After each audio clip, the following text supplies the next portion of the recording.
I think the best thing for people in Hollywood that are entrenched in that world is to shut the fuck up. Because as soon as they start talking, people as soon as Robert De Niro starts talking, I'm like, Jesus, get that fucking microphone away from him so I can enjoy Taxi Driver. Robert De Niro has gone so hard partisan over the past 8 years. He is like example number one of Trump derangement syndrome. He's one of those, I'm moving to Canada if he wins, and he's never going to leave the White House if he wins. We're going to have Trump forevermore. I mean, hello, I hate to break it to you because I realize you're advanced age too, Robert, but people die. So he will leave. One way or the other, he's going to go. There's a point where people in Hollywood should just stop talking.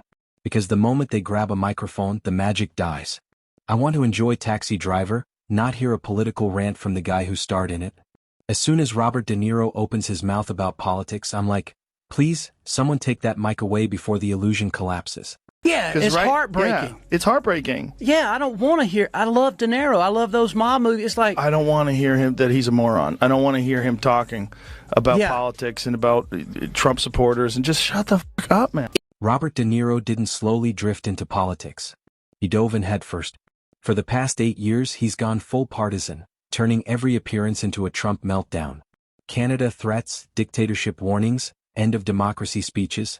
Every greatest hit of Trump derangement syndrome, delivered with the confidence of a man who thinks applause equals truth. Yeah. Like, you didn't think this through. Like, this is, and he's getting yelled at. He's doing an outside press conference. Like, Robert, you're 80 years old. Don't ruin this thing. You've had this life where you were a fucking raging bull. You know, you were in The Godfather. Like, stop doing this. Man. Don't do this. I'm terrified to meet some of those people I looked up to now. You should be. I mean, like I've met a few of them, and it's actors in particular, because their whole business is pretend. Their whole business is pretend. Here's the brutal reality no one wants to say out loud. Presidents leave. Sometimes by election, sometimes by biology. Acting like Trump is immortal just makes the rant sound unhinged. De Niro talks like the world ends tomorrow while everyone else is just wondering why he's yelling this loudly at his age. The people shouting him down like, your movies suck. That's not true. No, his movies are don't very good. Suck. He's one of the greatest actors. I mean, he's the heir apparent to Brando, blah, blah, blah. But he's a loon. Yeah. I mean, you have to just say what he is. He has, basically, I describe this to people. You know what's happening now? Because people are aware about concussions and the problems with CTE. When you get hit and you get a dinger in football, they put you in the blue tent, in the sideline. Yeah. That's what needs to happen to Democrats. They need to go in the blue tent for a little bit, kind of, get your eyes checked, and then come out and be rational again. Yeah, cool off and a De little. Niro needs to go in the blue tent. I mean, because it's not calming things down. We need to be rational. De Niro walked into this thinking it would be a soft, respectful political moment. He had no idea what was coming. Because waiting in the background were two people who don't play Hollywood etiquette games. Joe Rogan and Megyn Kelly. No script. No sympathy. No applause breaks. Robert De Niro. Yeah. Now, Kurt's convinced that Robert De Niro's on some kind of Epstein list or some kind of thing like that, and then he's afraid that if Trump does get power, he's going to expose him, and he is actually going to come at him. Of course Kurt thinks that. That's what Kurt thinks that. Kurt thinks that about every fucking thing that happens in the world. I think Robert De Niro's just got Trump derangement syndrome. I think he's old, too. There's a thing about old men. And they want to yell at everybody. And he's completely... Did you see when he went and gave that speech outside of the trial? That was bizarre. Told him that was a good idea? And then Joe Rogan didn't yell. He didn't rage. He didn't even say De Niro's name. He just described a certain type of actor. The kind who confuses playing tough guys on screen with having real-world wisdom. One sentence later, the room knew exactly who he meant. Megyn Kelly was laughing. De Niro had no comeback. So Robert De Niro, who's got a severe case of the TDS, is in conference right now, as all of the muckety-mucks are. And he's very unhappy about what Trump is doing to try to keep American filmmaking in America by slapping tariffs on foreign-made films so that he can basically try to force people to make them domestically again for the American audience that they're meant to serve. And here's what De Niro said on Tuesday. America's Philistine president has had himself appointed head of one of our premier cultural institutions. Let's be clear. His movies don't suck. De Niro is one of the greatest actors ever. Taxi Driver, Godfather, Raging Bull, legendary. But greatness on screen doesn't transfer to political credibility. Somewhere along the way, the performance bled into real life, and now the character never leaves the stage. And then he starts yelling at regular people. He's like, fuck you, you're a gangster. Go fuck you. Like, it's crazy that that's the guy from Taxi Driver. Yeah. You know what also I think those guys have no friends. I think the only friends they have are Hollywood phonies.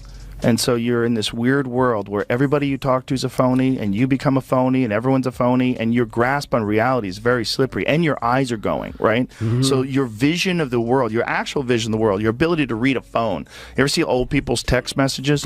The fucking text on their phone is like as big as my hand. Yeah. It's crazy. And so your vision of the world is blurring, literally and figuratively, and then you're getting old, and when old people are tired and cranky, they just want everyone to listen to them, and they don't have time to have a calm conversation. And you state out your opinion, I'll state my opinion. Let's see where we have common ground. Get off my lawn! Award shows, press conferences, street speeches. De Niro isn't speaking, he's exploding. Hands flying, voice shaking, anger aimed at invisible enemies. It's like he thinks the teleprompter is a boxing opponent. At some point, someone should have said, stop. Don't do this. Protect the legacy. Make of that. Well, it's a global problem because it's the greediness of these studios and some of these actors that, make a lot more money overseas than they would here. But I look at the film industry in the United States, and my father worked in the film industry in Boston. He was a transportation coordinator for the Teamsters Union. So I know a little bit about it. I look at the film industry as we have some of the most creative people in the world. Actors live in a strange world. Everyone around them is fake. Everyone agrees. Everyone claps. And after years of that, reality gets slippery. They start believing applause is evidence. That memorized lines equal moral authority. That fame makes their opinion more important than yours. Talking about this. Why is he talking about this publicly? I'm going to say one thing. Trump.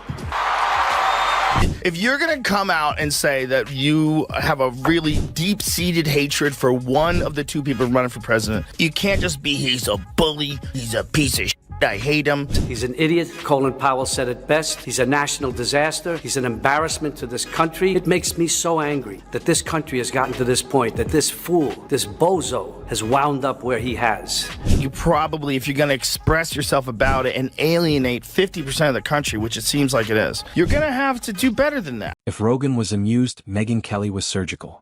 She didn't mock, she dissected. Celebrities want political power without responsibility.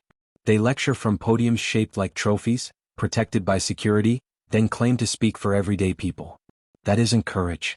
That's cosplay. What about the garbage outside today? Robert De Niro, officially sent by the Biden campaign, makes himself look like an idiot and reminds us why Trump is so popular.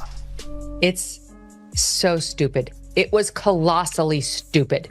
If you're going to send somebody to go speak outside of the Trump trial, make it someone who's universally beloved, like a Michelle Obama. She's not universally loved. She's not loved on the right.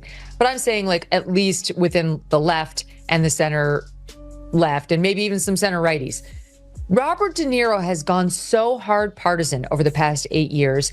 He is like example number one of Trump derangement syndrome. When De Niro screams at Trump supporters, he opens himself up to being heckled everywhere. Now it's not activism, it's chaos. Instead of being a respected elder statesman of film, he's yelling in the street, locked and shouting matches, wondering why people don't listen anymore. Robert De Niro, there's something about being a star where you think your opinion's more important than anybody else's, and you can go give a press conference, and he obviously has been very vocal from 2016 that he hates Trump for whatever reason. Maybe they have some personal thing. Yeah. You think Trump ever threw a punch himself or took one? This guy who ran and hid in the White House bunker when there were protesters outside? No way. Now he's like holding press conferences. Now everyone's heckling him everywhere he goes. That's so bad. Like instead of just being this cranky old liberal, now you're this guy that is yelling at other people that are Trump supporters, and they're yelling at you. Yeah. Like you've opened yourself up to this nonsense. Like, why? This wasn't about silencing De Niro. It was about exposing an illusion. Fame isn't wisdom. Volume isn't truth. And applause from insiders doesn't equal credibility. Joe Rogan and Megyn Kelly didn't coordinate, but they landed on the same conclusion. Enjoy the movies, respect the performances, but stop pretending screen legends have the blueprint for the nation's future. That role is over. Clapperboard.